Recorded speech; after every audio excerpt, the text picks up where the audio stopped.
So this morning we have loaded up a cow to take to the processor, and we just showed you how simple it can be with no super fancy special equipment. We've just got cattle panels here and a gate and alfalfa pellets.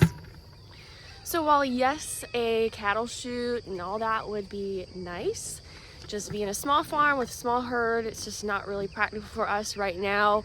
But again, we've made this kind of function in the past, and so we decided to do it again this time, and it worked out pretty smoothly. Of course, all the other cows had to get some alfalfa pellets too, and they're kind of curious about what is going on. So, hello. You did a good job. Now to get you on the trailer.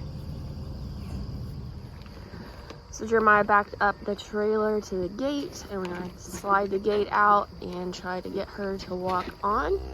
She kind of lost interest in her alfalfa pellets. Probably she knows something's going on, but she got in here easily, so hopefully she'll get into the trailer easily. Had to give them more alfalfa pellets as a distraction.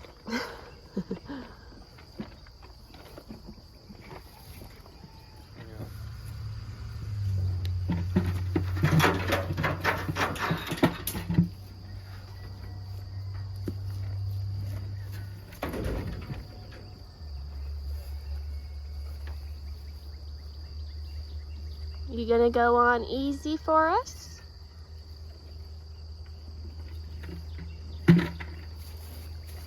Yep.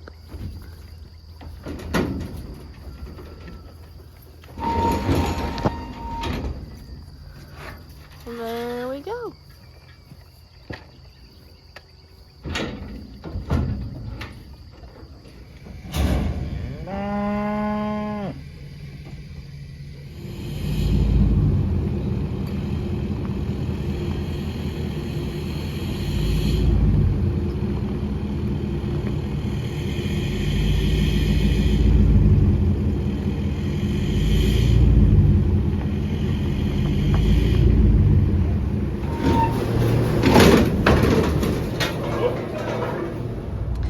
Alright, so we got the cow unloaded and went over the cut sheet and everything at the processor.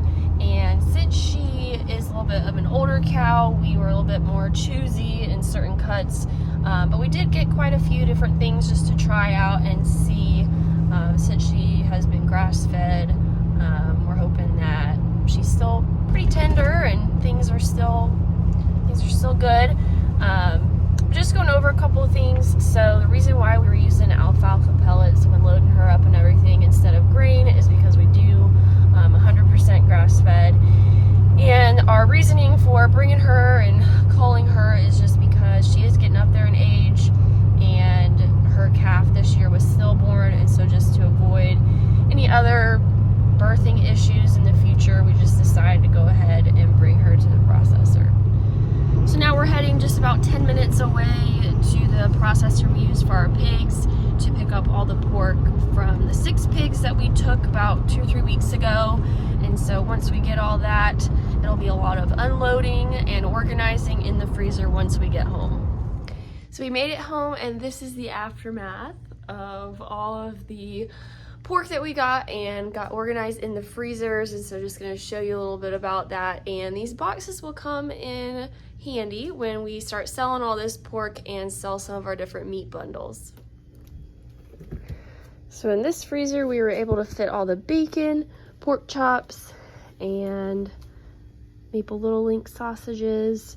And then these we got back for the first time, some porterhouse pork chops.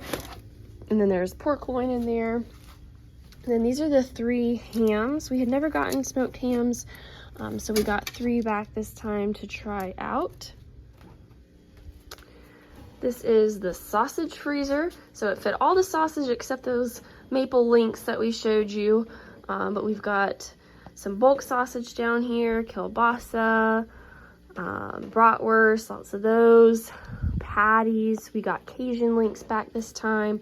And then down here we just stored some ground pork that was left over that didn't work into all the sausage seasonings, because they have to do that in 25-pound batches. And then over in this freezer we've got all of our Boston butt roast, our fatback, some feet and soup bones left over from the last pigs, and then our baby back ribs and St. Louis style spare ribs. So now I'm going to go ahead and put together some orders that we already had before we even picked this up, and then look at the approximate weights of some certain cuts like pork chops and roasts to try to come up with pricing and how much of certain things to put in some different meat bundle boxes. We're planning on doing a breakfast box, a dinner box, a sampler box, and then like a party barbecue type box with, you know, lots of grill items and things that would be great for a party. And so that is what I'm going to do now, and this kind of concludes the video. Just taking you along for the day as we had some exciting things going on with taking the cow, and hopefully we can sell a good bit of this pork before we get that beef in about 3 or 4 weeks, because we're low on freezer space. So hopefully we will sell a lot of pork, and we'll see you guys in the next video, whatever that may be, whatever's going on around here. So stay tuned.